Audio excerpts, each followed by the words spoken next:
Robbie Thompson and Jeremy Adams head into the future of the multiverse with a twist-filled and wonderful set of stories that sees a very different Suicide Squad tackle a threat both familiar and alien to them, while in the 853rd century, a great darkness reawakens, and Black Adam is the only one able to stop it.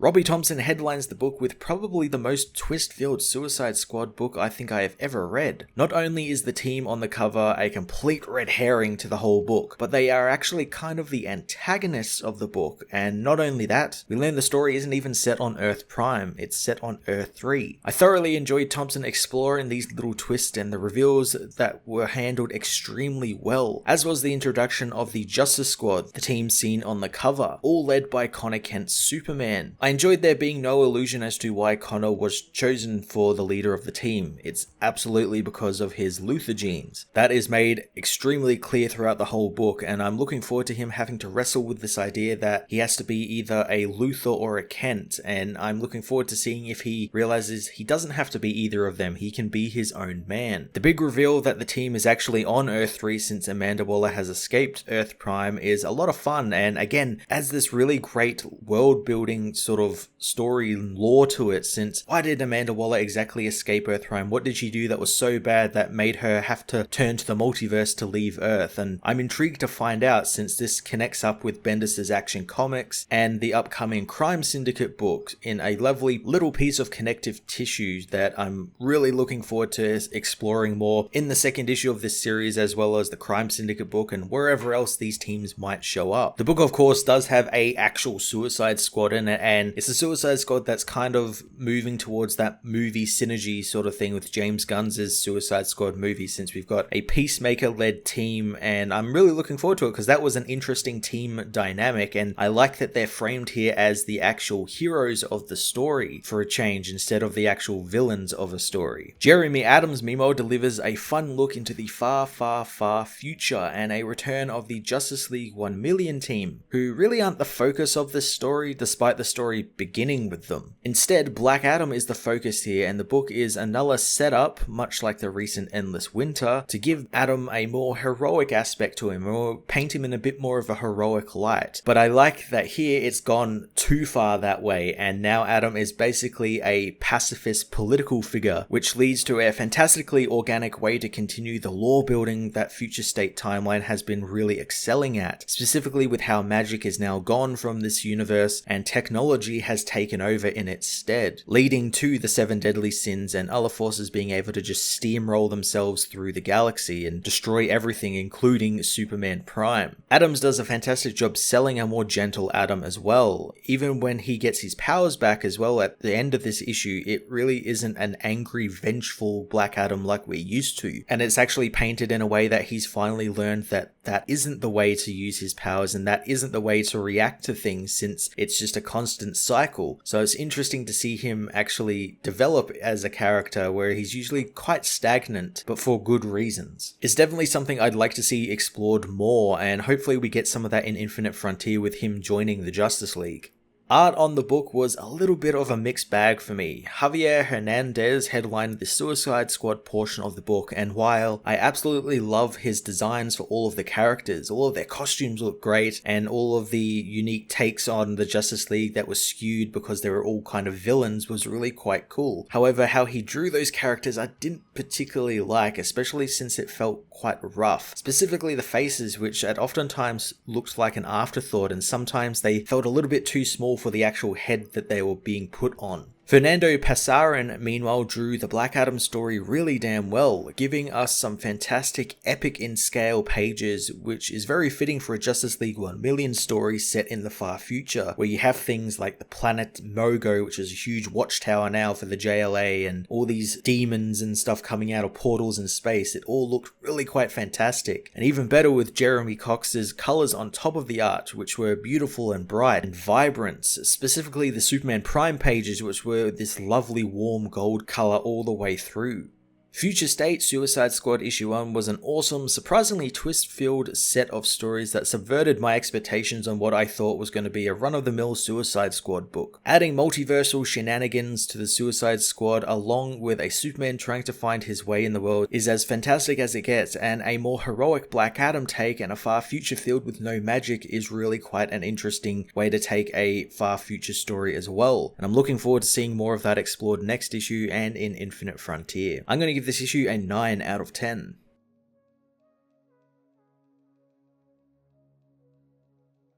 Future State Suicide Squad issue 1 finds Mongal, Sinestro and Brainiac escaping across the rooftops, despite Mongal wanting to stop and fight. Sinestro reminds her the enemy have the numbers, as Peacemaker knows that the world is full of lies and it isn't peaceful, it's just fascism. Soon the Justice Squad arrives, comprised of a bunch of dangerous villains like the former Talon, William Cobb, who is pretending to be Batman now, Hypnotic Woman masquerading as Wonder Woman, and Connor Kent, a Superman who is technically Superman, just not the one that Peacemaker thought he was, and the one who won't be helping them. Sinestro and his team face down the squad, attacking them as Brainiac replicates himself over and over and over to combat the team, while Mongal hits Manhunter so hard he reverts back to his true form of that of Clayface, who overwhelms the woman, suffocating her from the inside out. Connor is told the whereabouts of the real Brainiac, telling Flash to abort since Sinestro is the real target this time. Sinestro readies to attack Batman, telling him his mission is to protect the planets, as Flash rips his ring hand off, causing him to plummet into the ground. Batman, however, pins him to the wall with one of his knives, calling Sinestro and all aliens like him scum. Wonder Woman and Superman continue to battle the Brainiac horde as Batman tells them that they will handle Sinestro's interrogation. Connor tells him to wait and for Flash to go and get the real Brainiac before he gets away, but she tells Connor that Batman has cracked as Batman continues his no more aliens rant, since that's what he was promised and that's what he signed up for. He says Sinestro is an alien, so he dies slowly as the team's boss demands he leaves. Batman refuses to, so she activates the bomb in his neck, blowing Batman's head off. The boss tells Flash that if she wants to keep her powers and head, she better stop the real Brainiac. In an instant, the Flash catches up and dismembers Brainiac as the team regroup, having acquired their package from Sinestro. Wonder Woman tells the sad Flash Batman didn't follow orders and that they all know the rules. Superman hands over the package so he can deal with what is left of Brainiac, told by his boss to finish him off. Connor turns off his communicator so Brainiac can talk, saying that he's fought many Supermen across the universe and the multiverse, but none are like Connor, a clone of both the world's greatest heroes and the world's most terrifying villain. He hopes the boy remembers who he is before his boss finishes her plans, knowing he's not a Luthor, he's a Kent. Superman leaves the area as the group are watched by some people from nearby, people who want to go and kill the Justice Squad, but their leader reminds them that the team aren't the mission. One of the beings begins to feel not well, but the leader knows that they knew the risks coming there and the only chance for them to live is to finish this fast, looking over his countdown timer, not wanting to waste any more time. At the Pentagon, the Justice Squad discuss their recent mission and how Batman is now dead because of it. Clayface tells them that he knew the deal when they joined up, but Flash knows that she didn't sign up for murder, but Wonder Woman says that they were just following orders. Flash says that she just wanted to be a hero for once, and while she was a criminal, she turned her life around and thought that this could help get her back on track, but she's back to where she started. Clayface tells her to stop complaining as Wonder Woman posits that Cobb will be resurrected, but Connor knows that every time that's happened, he becomes less and less stable. Aquaman grabs at Flash, saying something in his fish language, but Flash attacks him, saying that once their boss is done with them, she won't let them go. The rest of the team join in the fight with Aquaman as Connor tells them to stop. His boss contacts him, reminding him that they are villains and they don't respond to empty words. The team are all shocked as Amanda Waller appears, saying that if he won't stop them, she will. Flash tries to attack Amanda, but she just shocks her again, turning to the package the team secured. She reminds Flash that it's like she said, she never wanted a life of crime, which is why she's a member of the Justice Squad, and she can take that away from her faster than she took Batman, so she better consider herself lucky, and now they can finally finish their mission thanks to the team's successful retrieval of of the package. Pulling up a hologram of Earth, she says that building the Justice Squad, eradicating crime, and putting down criminals, putting them in jail or on the team have all led to this. She shows the group Project Homebase, and with the final piece from Brainiac, the base can now be brought online and the mission will be complete, and all the squad needs to do is hold itself together. Clayface pleads with the squad to help him, as they wonder where the bomb is hidden in the pile of mud, soon found by Superman's vision to be literally everywhere in the being. Clayface wonders if this world is now safe, what will become of them? Waller doesn't think any of them are heroes as she directs the team to their duties, telling them all that they will leave for the Watchtower in 1 hour. She tells Connor that she needs a word, but Connor knows what she'll say, saying that Cobb shouldn't have been on this team and that he can't lead a team she won't let him build, and if she wants to kill him she better get it over with and spare him another one of her many lectures. Waller says that she made Connor Superman because she believes in him, and with the world dying they need him, not Clark or Kara, and certainly not Jonathan, since he did what no one else could, and he became the Superman the world needed, not the one they wanted. Waller accesses her lab, telling Connor that she hopes he takes the next step and leads this time, since Brainiac was right and he is special, but the Luthor DNA in him is what makes him special, and he needs to tap into that, not the Kent side. Connor wants to know how she knew what Brainiac said when his comms were off, but she doesn't answer as they enter the lab, where Waller tells him if he doesn't step up and lead, there's always Task Force C, which are the crime syndicate. Connor thought they took that team down, but Waller says while they are, they can be resurrected with the Black Lantern ring she has. Waller tells him to complete Project Homebase, and if he can't be worthy of the cape, then he needs to think about going back to the leather jacket and glasses, something she's more than happy to bury him in. The Justice Squad later head out to fulfill their missions as the shadowy beings again watch the team. Black Manta tells the team leader that Waller isn't really down in the Pentagon, but their leader is well aware, as Manta doubles over in pain again, wanting to be sent back home. The man says no, angering Manta, who threatens to kill him, but again falls over in pain. The villain is told of the risks by his boss, who says that they came to Earth 3 to bring Amanda Waller back home, and finding Waller is the perfect job for Peacemaker and the Suicide Squad. In the 853rd century, Watchtower Mogo sends out a galactic alert as an unknown object is moving through the Owen graveyard. The Justice League gather at the Hall of Justice, tracking the huge object, connecting to it when suddenly Mogo disappears. The League send out their Brainiac Sentry drones to intercept, and Superman wants to go out there after them, but he's told they're too late, as Superman Prime leaves his fortress of solitude at the center of a sun to continue his never-ending battle. But soon his smile disappears as he sees what he is up against, struggling to remember the name of the feeling he hasn't had in eons, but it comes back to him in a wave: Doomsday. The doom he sees is that of the unkindness, which is being led by the 7 deadly sins and the Lords of Chaos. The army of villains attack Superman, grabbing him and shattering his Green Lantern ring, and soon his golden body, killing Kal-El. The Justice Legion watch as the best of them is defeated, and chaos spreads throughout the worlds, leading to the cybernetic asteroid world of the Artificial to self-detonate, and the Atlantean cruisers mobilizing to meet the threat head-on succumb to the same fate. Superman slams his fists down on the command table, knowing that they can't just sit there and do nothing. They need to stop this. Batman says that whatever this is destroyed the most powerful hero in armies in seconds, so they are doomed, but Wonder Woman knows of someone who might help.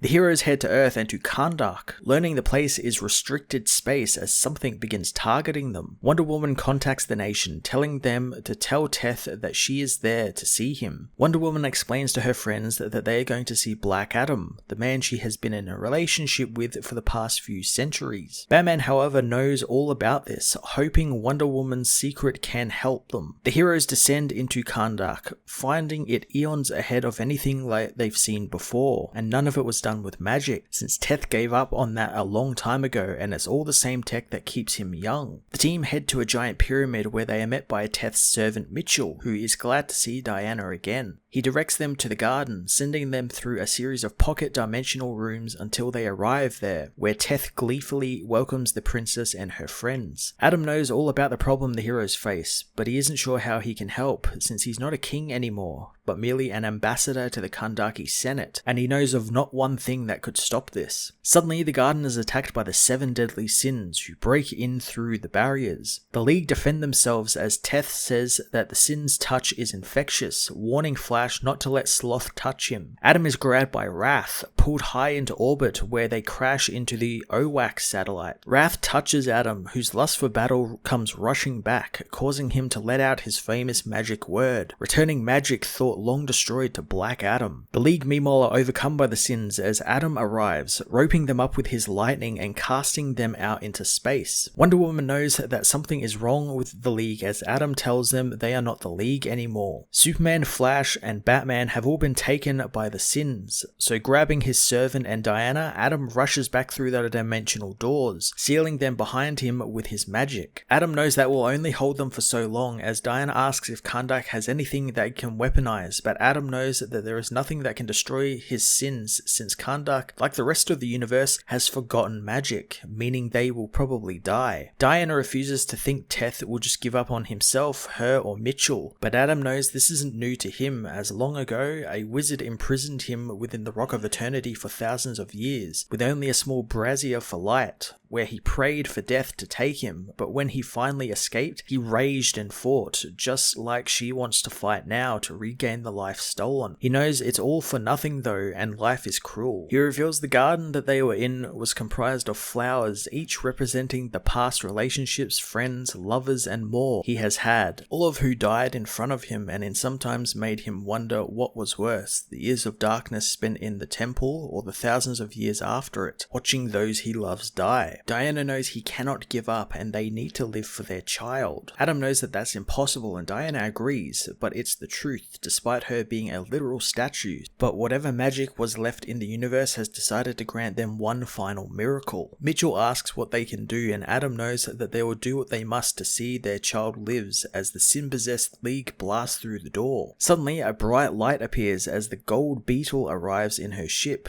crushing the Justice League members under it as she introduces herself, telling Adam, Diana, and Michael she knows how to save the universe.